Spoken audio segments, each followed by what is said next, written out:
So, I've been slacking on my chain maintenance, and that brings me to today's video. I am going to be changing the chain and sprockets on this bike.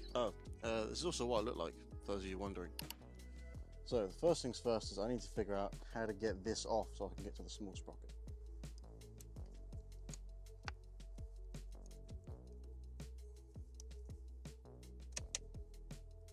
Now, I gotta figure out how to get this thing off. So looks like there's a little clip under there that I'm gonna have to pull up so I can get it off. There we go. And it's free. Now, we get this little screw out. Those pieces are now out. And now we've got to get this little bolt out of here. And then there's one more screw down here. Now we've got that unscrewed. We can take this off. That is caked in mud, so we're going to need to clean all of that out. Now I'm just going to clean all of this out with some brake cleaner and a dirty old rag.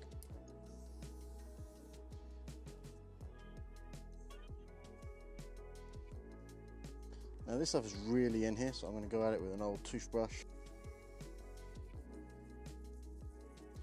I managed to clean away a lot of what was in there. Now I've got to get the chain sprocket out so I can clean out the rest of it. Let's try and get these off. Just managed to get both the screws out. Now I've got to rotate this so the teeth align with the grooves in this, and then it can come off. There we go. And it's off. Now I've got to figure out how to take the rear wheel off. I'm going to start removing this. Got that bolt off. I'll do the same thing on the other side. Okay, so I've removed that from both sides now. Now I'm just going to take these little caps off. Now I'm going to take off the entire chain. I'm going to do that using this little clip over here.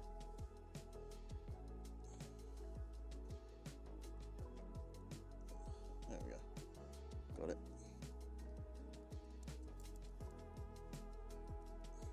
There we go.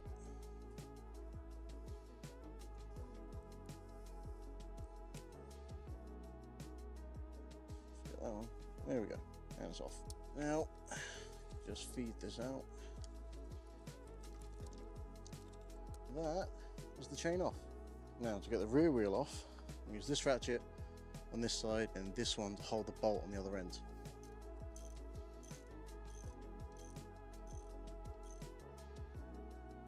So I've gotten the bolt and the washer off of the other side. Now we just pull this pin all the way out. In order to get the bolt out, I'm going to need to use a piece of wood and a hammer to bash it from the other side.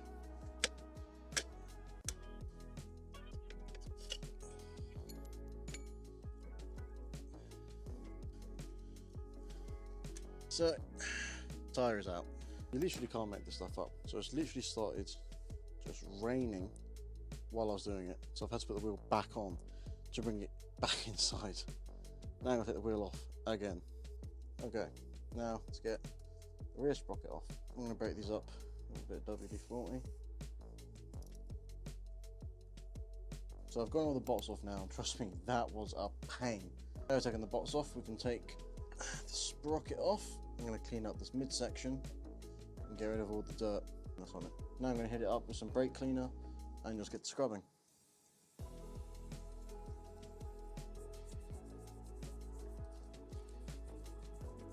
Okay, so that's looking a lot nicer now, nice and clean. So now I can put on the new sprocket. Now that everything's cleaned, we can start reassembling. This piece,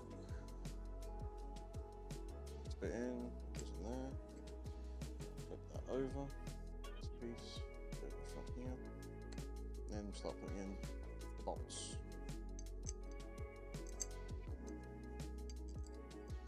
Put it back into the center. Next, we put on the sprocket, and now we put on the bolts. And now comes the fun part of getting the wheel back onto the bike.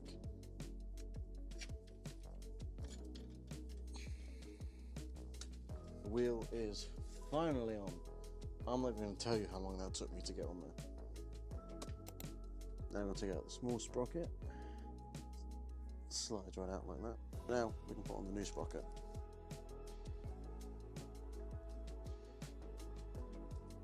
Just slide that on there. Now I can put in the screw bits. You have to get the gear on a certain way so that you can put this piece on till you get to a groove where you can then turn it sideways and it locks.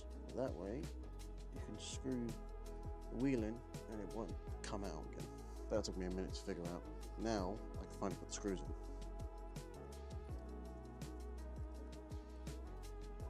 Now that isn't going anywhere.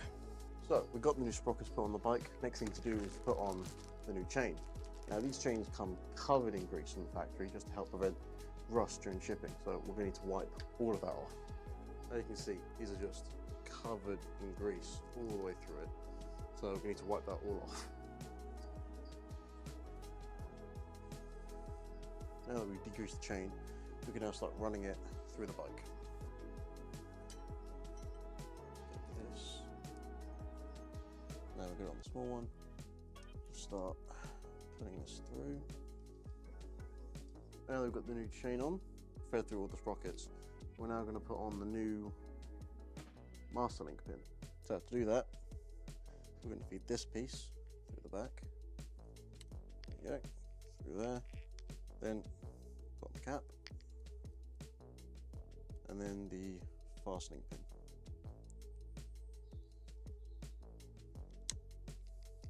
Now we've got the link installed. Now that we've put the new chain on, the next thing to do is put on the small sprocket cover, except this one needs to be cleaned out.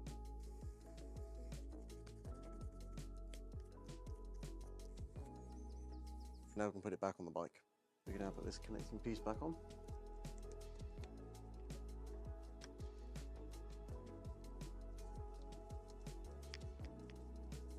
Now we've got that on, now we can connect up this little connector. There you go. That's now on. We can now reconnect the gear shifter.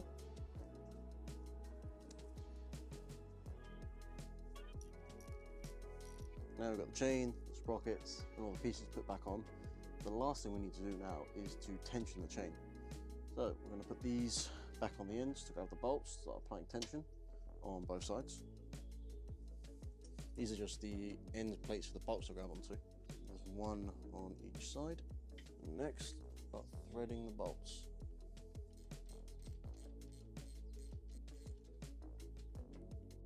Now that one's placed on there, just going to do the same thing on the other side.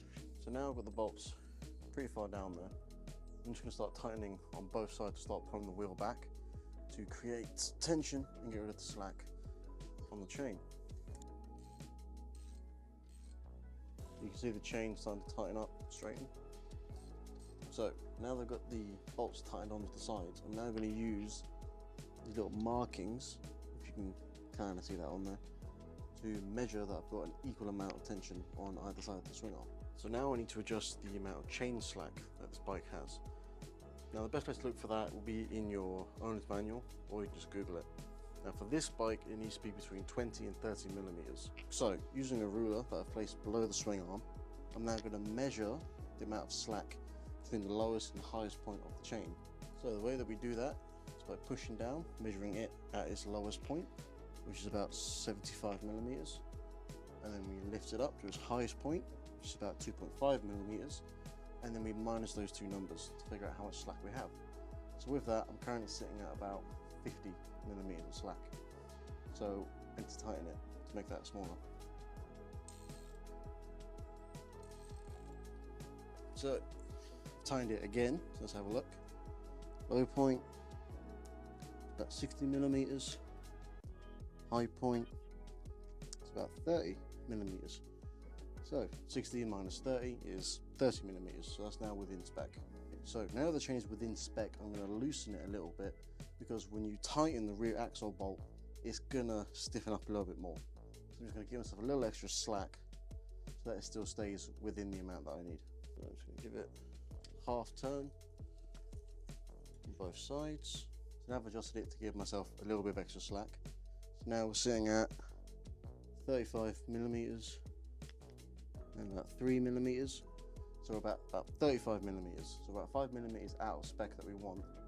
But by tightening that rear axle, that should take up the 5 millimeters. Now I'm going to tighten the rear axle nut to lock the wheel in place.